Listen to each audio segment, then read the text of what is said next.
വലിയ നാമം വാഴ്ത്തപ്പെടുമാറാകട്ടെ. കഴിഞ്ഞ എപ്പിസോഡിൽ വെളിപ്പാട് പുസ്തക പഠനത്തിൻ്റെ സമാപനം ഇതാ മനുഷ്യരോടുകൂടെ ദൈവത്തിൻ്റെ കൂടാരം എന്ന വാക്യത്തെ ആസ്പദമാക്കി മരുഭൂമിയിലെ ദൈവാലയം അഥവാ സമാഗമന കൂടാരം എന്ന വിഷയത്തെ ടച്ച് ചെയ്യുകയുണ്ടായി.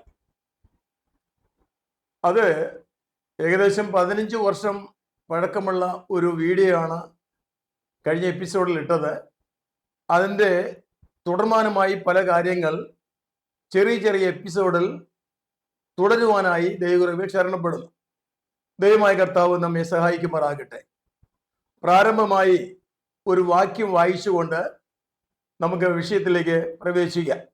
പുറപ്പാട് പുസ്തകം 25-ാം അധ്യായം 8ഉം 9ഉം വാക്യം വായിച്ച് നമുക്ക് ആരംഭിക്കാം. ഞാൻ അവരുടെ നടുവിൽ വസിപ്പാൻ അവർ എനിക്ക് ഒരു വിശുദ്ധ മന്ദിരം ഉണ്ടാക്കണം.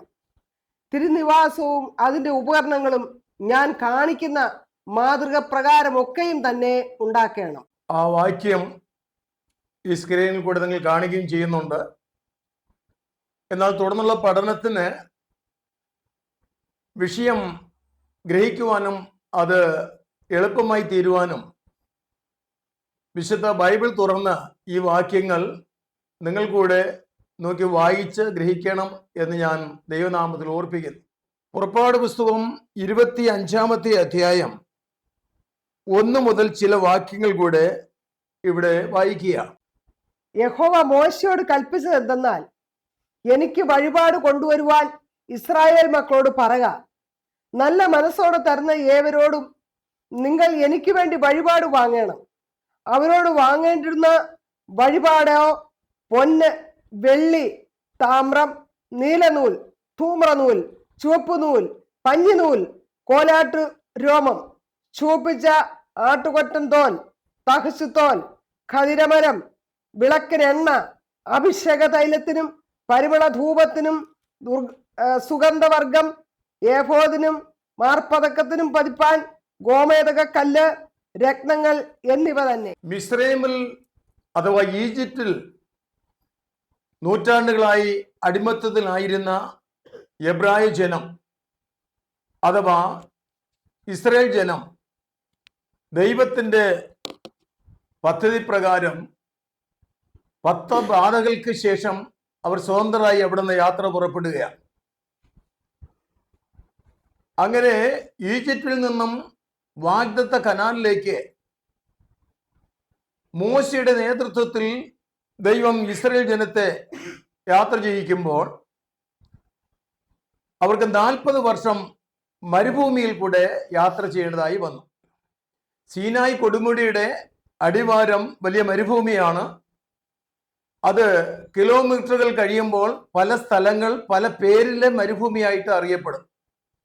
ആ മരുഭൂമിയിൽ അത്യുന്നതനായ ദൈവത്തിൻ്റെ വിശുദ്ധ ജനം ദൈവമായിട്ടുള്ള ബന്ധത്തിൽ ഒരു ആരാധനാലയം പണിയണമെന്ന് ദൈവം കൽപ്പിക്കുന്നു.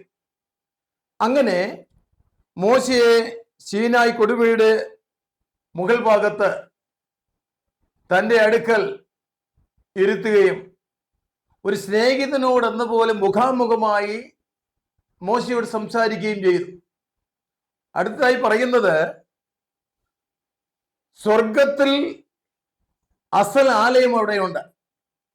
ആ ആലയത്തിൻ്റെ കറക്റ്റ് ഉപകരണങ്ങൾ, അതിൻ്റെ അളവ്, മെറ്റീരിയൽ, ഇതൊക്കെ എന്താണെന്നുള്ളത് മോശയെ അറിയിച്ചിട്ട് പറയുകയാണ്, മോശെ, ഞാൻ നിനക്ക് കാണിച്ചു തരുന്ന മാതൃക പ്രകാരം മരുഭൂമിയിൽ എനിക്കൊരു ആലയം പണിയാണ്. ആ ആലയം പണിക്ക് വേണ്ടി എന്തെല്ലാം സാധനങ്ങൾ വേണോ അത് ഇസ്രായേൽ ജനത്തോട് കൽപ്പിക്കാൻ പറയുക. ഇസ്രായേൽ ജനത്തോട് പറയുമ്പോൾ ഇസ്രായേൽ ജനം മനസ്സോടുകൂടെ ആലയപ്പണിക്ക് വേണ്ടിയുള്ള സകല സാധനങ്ങളും അവർ ഡൊണേറ്റ് ചെയ്യുന്നു, അഥവാ ദാനമായി നൽകുന്നു. അതിൽ വിലയേറിയ പൊന്നുണ്ട്, അളവ് കൂടാതെയുള്ള പൊന്നുണ്ട്, വെള്ളിയുണ്ട്, താമ്രമുണ്ട്. ഇതിലെല്ലാറ്റിലും ഉപരിയായി വിലമതിക്കുവാൻ കഴിയാത്ത വിവിധ രത്നങ്ങളുണ്ട്, രത്നക്കല്ലുകൾ. നമ്മൾ രത്നക്കല്ലുകൾ കണ്ടിട്ടില്ല. കണ്ടവർ കാണും എന്ന് മാത്രമേ ഉള്ളൂ. രത്നക്കല്ലുകൾ, മറ്റ് വിവിധ സാധനങ്ങൾ, നൂല് വരെ അതിനകത്ത് ദാനം ചെയ്യുന്ന കാര്യം പറഞ്ഞിട്ടുണ്ട്. അങ്ങനെ ഇസ്രായേൽ ജനത്തിൽ നിന്നും മരുഭൂമിയിൽ കളക്ട് ചെയ്തതായ സാധനങ്ങൾ കൊണ്ട് പണി ആരംഭിക്കുക. ആ പണി ആരംഭിക്കുമ്പോൾ മോശയോട് ദൈവം പറയുന്നു, എനിക്കൊരു വിശുദ്ധ മന്ദിരം ഉണ്ടാക്കണം, തിരുനിവാസവും അതിന് ഉപകരണങ്ങളും ഞാൻ കാണിക്കുന്ന മാതൃകപ്രകാരമൊക്കെയും ഉണ്ടാക്കണം. അങ്ങനെ മോശയോട് കൽപ്പിക്കുന്ന, മോശയോട് കാണിച്ചു പറയുന്ന വിശുദ്ധ ഉപകരണങ്ങളെ കുറിച്ചുള്ള വിശദീകരണം പുറപ്പാട് പുസ്തകം 25, 26, 27 3 അധ്യായങ്ങളിലാണ് വിവരിച്ചിരിക്കുന്നത്. ആ 3 അധ്യായത്തിൽ കൂടെ ടോട്ടൽ വാക്യം 98 വാക്യങ്ങളുണ്ട്. അത് കൽപ്പന അധ്യായങ്ങളാണ്. അതേപോലെ തന്നെ 36, 37, 38 അധ്യായങ്ങൾ അനുസരണ അധ്യായമായിട്ടാണ്. 98 വാക്യങ്ങളിൽ അങ്ങനെ ചെയ്യണം എന്ന് കൽപ്പിച്ചതുപോലെ 98 വാക്യങ്ങൾ കൂടെ അങ്ങനെ തന്നെ മോശ ചെയ്തു എന്ന് എഴുതിയിരിക്കുന്ന അധ്യായമാണ്. ഈ അധ്യായങ്ങൾ മാത്രം വായിച്ചാൽ സമാഗമന കൂടാരത്തിന്റെ എല്ലാ വിശദീകരണവും അതിനകത്ത് കാണുവാൻ കഴിയും. മാത്രമല്ല, ഈ ഉപകരണത്തെ സംബന്ധിച്ച് മോശയുടെ പഞ്ചഗ്രന്ഥം എന്ന് പറയുന്ന ഉൽപ്പത്തി, പുറപ്പാട്, ലേവ്യ, സംഖ്യ, ആവർത്തനം, ഈ പഞ്ചഗ്രന്ഥങ്ങളിലാണ് ഈ വിഷയങ്ങൾ പറഞ്ഞിരിക്കുന്നത്. എന്നാൽ ഇതിന്റെ ചില ഡീറ്റെയിൽസ് മറ്റ് പല ഗ്രന്ഥങ്ങളിലും കിടപ്പുണ്ട്. ഒന്നുകൂടെ പറയട്ടെ, പുതിയ നിയമത്തിൽ എബ്രായർക്കെഴുതിയ ലേഖനം എന്ന് പറയുന്ന ഒരു പുസ്തകമുണ്ട്.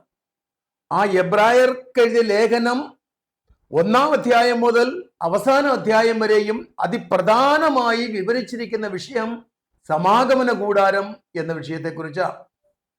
1-ാം നൂറ്റാണ്ടിൽ കർത്താവ് തിരഞ്ഞെടുത്ത അപ്പോസ്തലന്മാരായ ആ ശിഷ്യന്മാർ ഉൾപ്പെടെ ആദ്യകാലങ്ങളിൽ വിശ്വാസത്തിലേക്ക് കടന്നു വന്നതായ വിശ്വാസികൾ, സെഹിയോൻ മാളിക മുറിയിൽ 120 പേരടങ്ങുന്ന ഒരു സംഘം പരിശുദ്ധാത്മാവിന്റെ നിറവിൽ അഗ്നി അഭിഷേകത്താൽ നിറയപ്പെട്ടത് മുതൽ അവര് എല്ലാം തന്നെ യഹൂദന്മാരായിരുന്നു, അഥവാ ഇസ്രായേലരായിരുന്നു.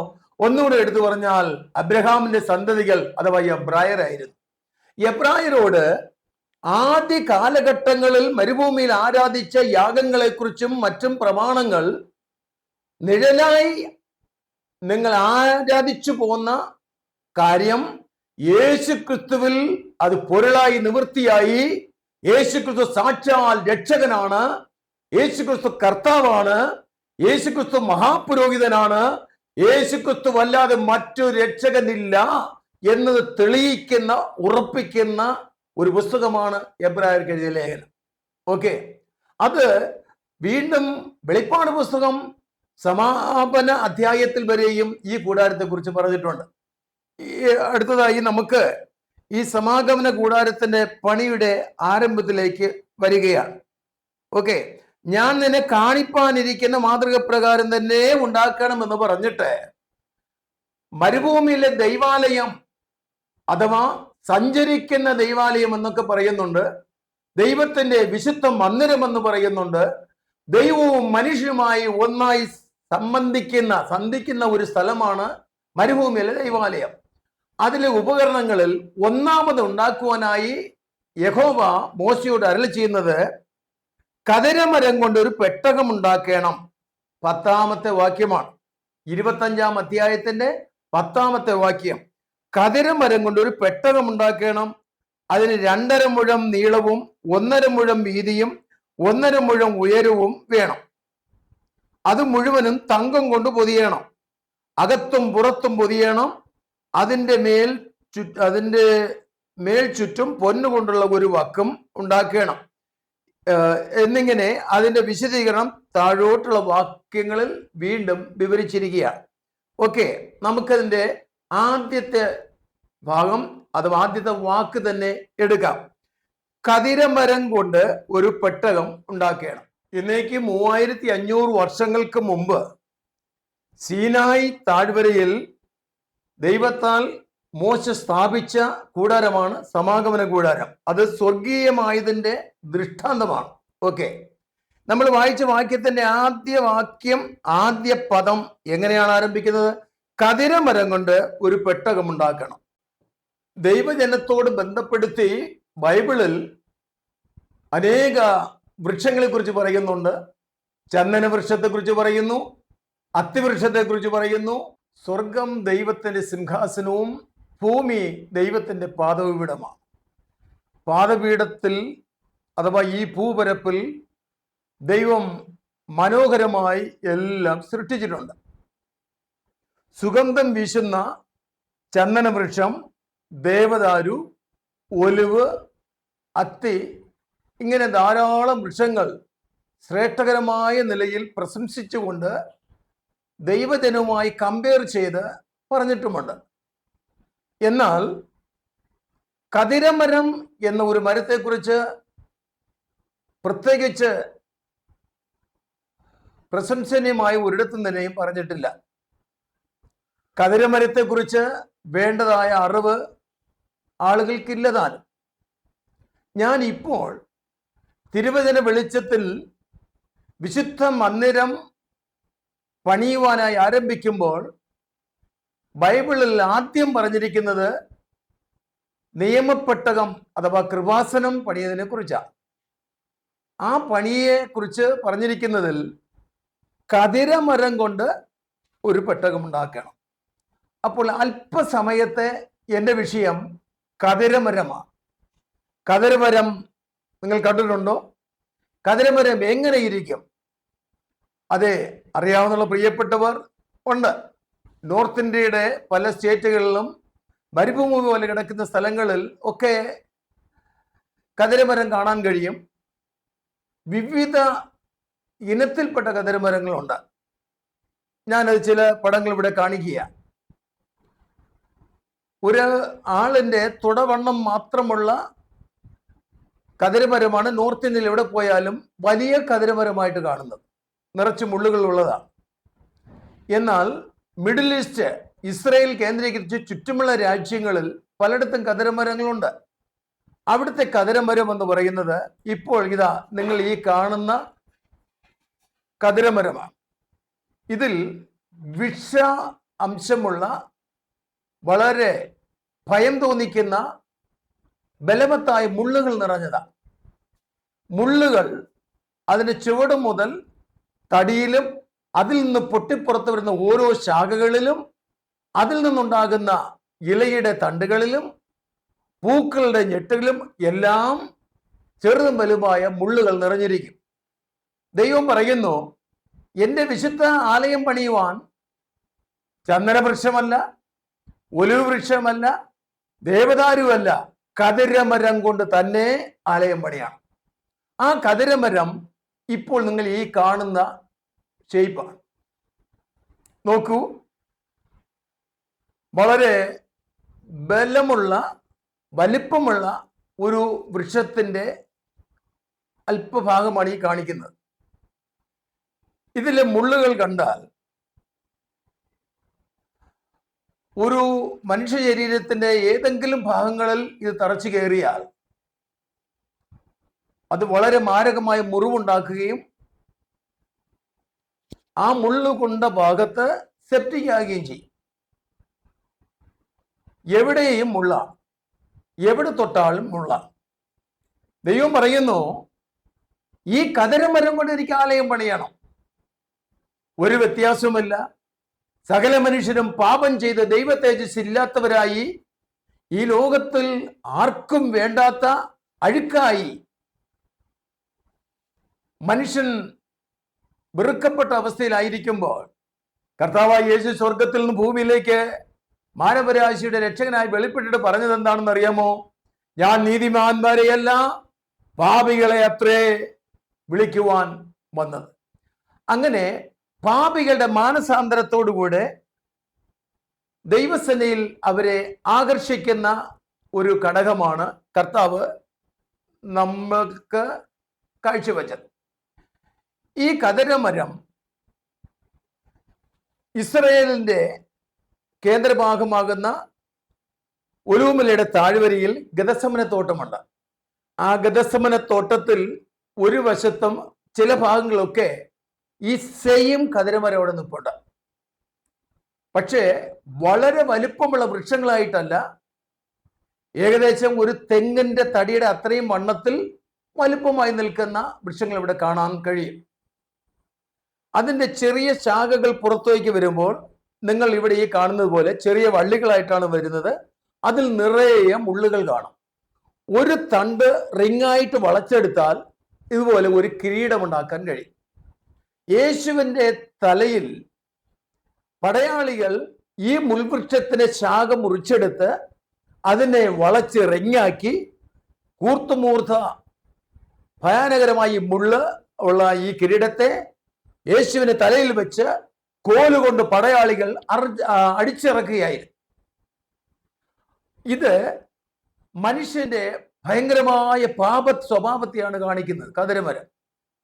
ഇതിന്റെ വിവിധ ഐറ്റങ്ങൾ ഞാൻ കാണിക്കുകയാണ്. ഇതാണ്ട് ഇവിടെ ഈ കാണുന്നു. സീസണൽ തൊട്ടാവാടി ഇല പോലെയാണ് ഇതിന്റെ ഇല. ഇലയെല്ലാം പൊഴിഞ്ഞ് നിറയെ ഇലയോട് നിൽക്കുമ്പോൾ അതിന്റെ മുള്ളുകൾ കാണാൻ പ്രയാസമാണ്. ഇലയെല്ലാം പൊഴിഞ്ഞു നിൽക്കുമ്പോൾ നിങ്ങൾ ഈ കാണുന്നത് പോലെ നിറയെ മുള്ളുകളാണ്. ഒരിടത്തും മുള്ളുകൾ ഇല്ലാത്ത ഭാഗമില്ല. മനുഷ്യന് അത് കയറുവാനോ അതിൻ്റെ ഒരു ഭാഗത്തും കൈകൊണ്ട് വളച്ച് ആ കൊമ്പിനെ കൊണ്ടുവരാനോ ഒക്കെയില്ല. അത് കൊടും പാപിയെ കാണിക്കുകയാണ്. ജന്മനാൽ പാപം, ചിന്തകളാൽ പാപം, ചിന്തിക്കുന്നതും പ്രവർത്തിക്കുന്നതും നിഗൂഢമായി ചിന്തിക്കുന്ന ആ നിരൂപണം ഒക്കെയും പാപ സ്വഭാവമാണ്. ദൈവത്തോടും മനുഷ്യരോടും അടുക്കുവാൻ കഴിയാതെ വണ്ണം അകന്നകന്ന് നിൽക്കുന്ന വിഷകരമായ മാരകമായ പാപമുള്ള ഒരു സ്വഭാവത്തെയാണ് ഈ കതിരമരം കാണിക്കുന്നത്. ആ മുള്ളുകൾക്ക് അടിവശമായി പൊങ്ങുപോലെ ഒരു ചെറിയ തേങ്ങയുടെ വലിപ്പമായി വരുന്ന ഒരു ഭാഗമുണ്ട്. അതിനകത്ത് പൊങ്ങാണ്. കട്ടുറുമ്പുകൾ അതിന് കിഴുത്തകെട്ട് ആ പൊങ്ങുകൾ തിന്ന് മധുരകരമായ ഒരു പ്രത്യേക സാധനമാണ്. അങ്ങനെ പോകുന്ന ഒരു കാഴ്ച ഉണ്ട്. ഇത് വ്യത്യസ്തമായ കതിരമരമാണ്. ഇവിടെ ഇതാ ഒരു കതിരമരം നിങ്ങൾ കാണുന്നു. കതിരമരം എന്ന് മാത്രമല്ല, ഇതിന് വ്യത്യസ്തമായ പേരുകളുണ്ട്. ഇതിൻ്റെ മുള്ളുകൾ കാഴ്ചയ്ക്ക് തന്നെ ഭയാനകമാണ്, വളരെ ബലവത്താണ്. അതിൻ്റെ തടിയെന്ന് പറയുന്നത് വളരെ വലിപ്പമുള്ളതാണ്. എവിടെയെല്ലാം കാണും എന്ന് ചോദിച്ചാൽ നമുക്ക് കാണാൻ തന്നെ കഴിയില്ല. ഈ ഭൂപരപ്പിൽ എവിടെയെങ്കിലും കാണും എന്ന് മാത്രമേ പറയാൻ എനിക്ക് അറിയാവൂ. ഇതിൻ്റെ ഓരോ മുള്ളുകളും ആയുധം, അതിൻ്റെ കത്തിയോ വാളോ ഉപയോഗിച്ച് വെട്ടി അതിനുശേഷം അതിൻ്റെ കൊമ്പുകൾ അടർത്തിമാറ്റി തായ്തടിയിൽ നിന്നും ചുവടിൽ നിന്ന് വെട്ടി തായ്തടി പുറത്തോട്ട് വീഴ്ചിക്കുക എന്ന് പറയുന്നത് ദൈവവചനമാകുന്ന വാളുകൊണ്ട്, ദൈവവചനമാകുന്ന കോടാലി കൊണ്ട് അവയെ വെട്ടി വീഴ്ത്തുന്ന മാനസാന്തര സ്വഭാവത്തെയാണ് കാണിക്കുന്നത്. ആ മുൾവൃക്ഷത്തിന് ചില ശാഖകൾ നിങ്ങൾ കാണുവാൻ കഴിയുന്നു. അതിൻ്റെ ഇലകൾ പ്രത്യേകിച്ച് ഇവിടെ ജിറാഫ് പോലുള്ള വന്യമൃഗങ്ങൾ അതിൻ്റെ ചെറിയ തളിർ മുള്ളുൾപ്പെടെ അതിൽ നിന്ന് വരുന്ന ഇലകളും പൂക്കളും ഭക്ഷിക്കുവാൻ അവർക്ക് വളരെ ഇഷ്ടമാണ്. കാരണം അതിന് പ്രത്യേകമായ ഔഷധ ഗുണമുള്ളതും മധുരമുള്ളതായിട്ടാണ് പറയപ്പെടുന്നത്. അതിൻ്റെ ഒരു പടമാണ് നിങ്ങൾ ഈ കാണുന്നത്. ഇതാ നോക്കൂ, ആ മൃഗങ്ങൾ അത് കഴിക്കുന്നു.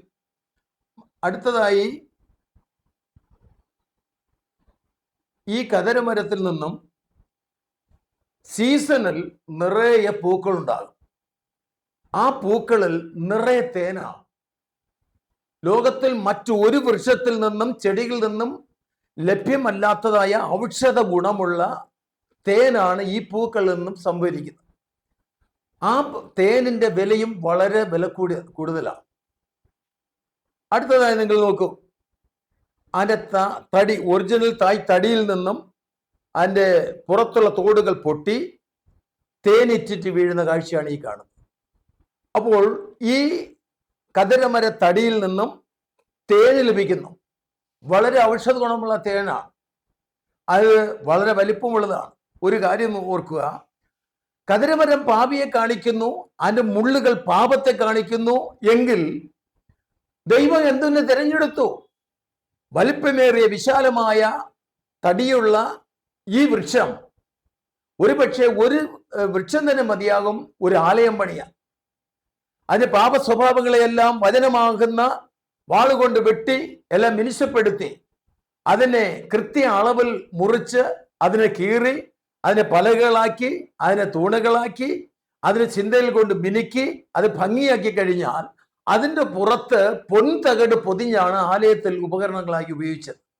അങ്ങനെ ആകുന്നുവെങ്കിൽ ഒരു കാര്യം ഓർക്കുക, കുടുംബാപികളായിരുന്ന മനുഷ്യനെ ലോകത്തിൽ സകല ജാതിയിൽ നിന്നും ഭാഷയിൽ നിന്നും വംശത്തിൽ നിന്നും കർത്താവ് വചനത്താൽ അവരെ ശുദ്ധീകരിച്ച് അവരെ രക്ഷിച്ച് ദൈവത്തിന്റെ വിശുദ്ധ ഉപകരണം ആക്കി, വിശുദ്ധ ആലയത്തിലെ ഉപകരണങ്ങളാക്കി തീർത്തു.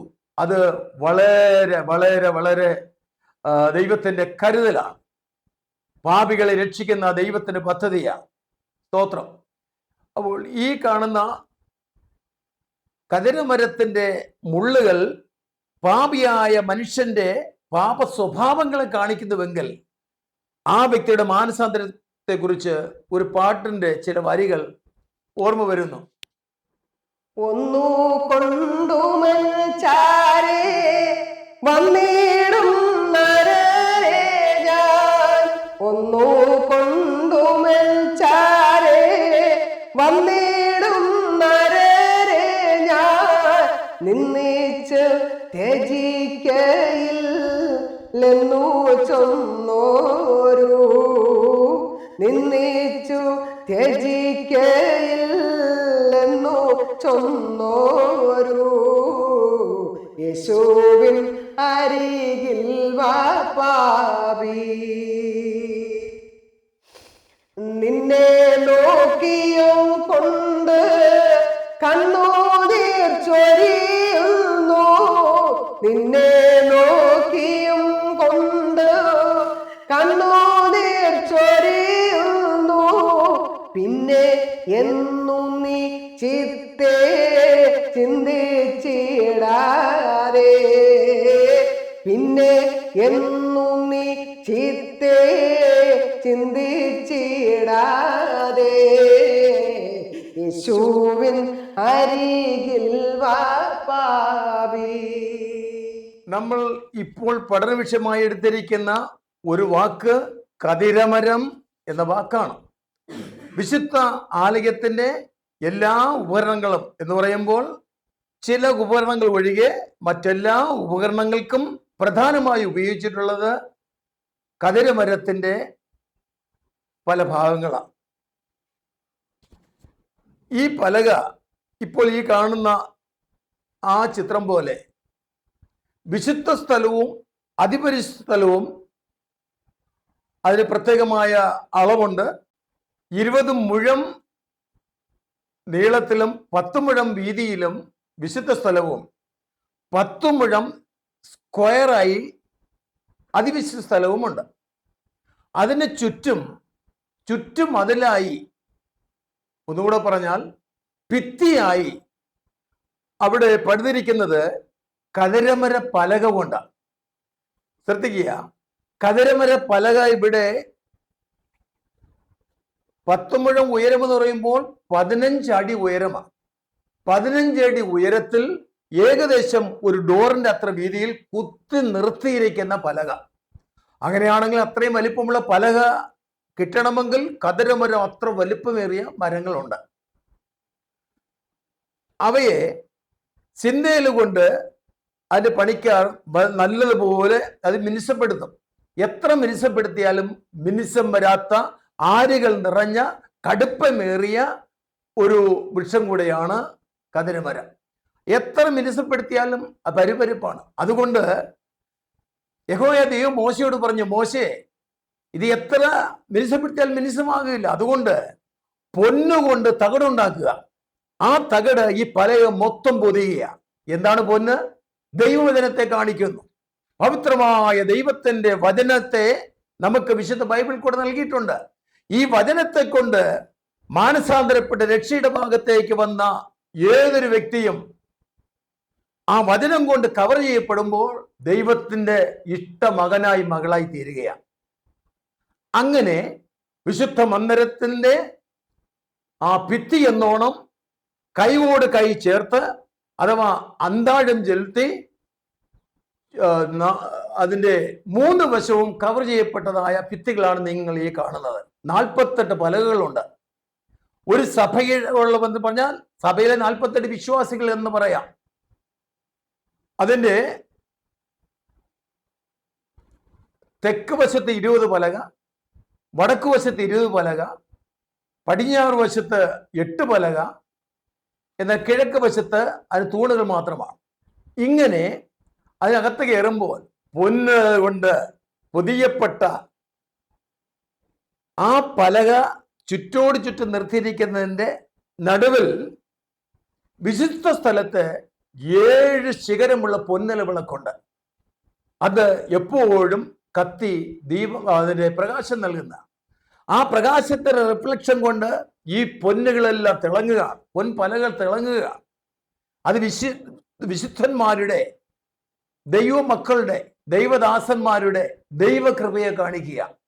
അങ്ങനെ ഒരു പാപി മാനസാന്തരപ്പെട്ട് ദൈവഭാഗത്തേക്ക് വരുമ്പോൾ ആ പാപിയെ രൂപാന്തരപ്പെടുത്തുന്ന വചനത്താൽ ദൈവത്തിന്റെ വിശിഷ്ടനായി തീരുകയാണ്. മറ്റൊരു കാര്യം, മാനസാന്തരപ്പെട്ട ഒരു വ്യക്തി, രക്ഷിക്കപ്പെട്ട ഒരു വ്യക്തിക്ക്, അല്ലെങ്കിൽ കൃപാവരങ്ങളാൽ ജ്വലിച്ച് പ്രകാശിക്കുന്ന ഒരു വ്യക്തിക്ക്, ഒരു പ്രവാചകനായിക്കൊള്ളട്ടെ, ആരും ആയിക്കൊള്ളട്ടെ, പാപം ചെയ്യാൻ ഒക്കുമോ? അത് വലിയൊരു വിഷയമാണ്.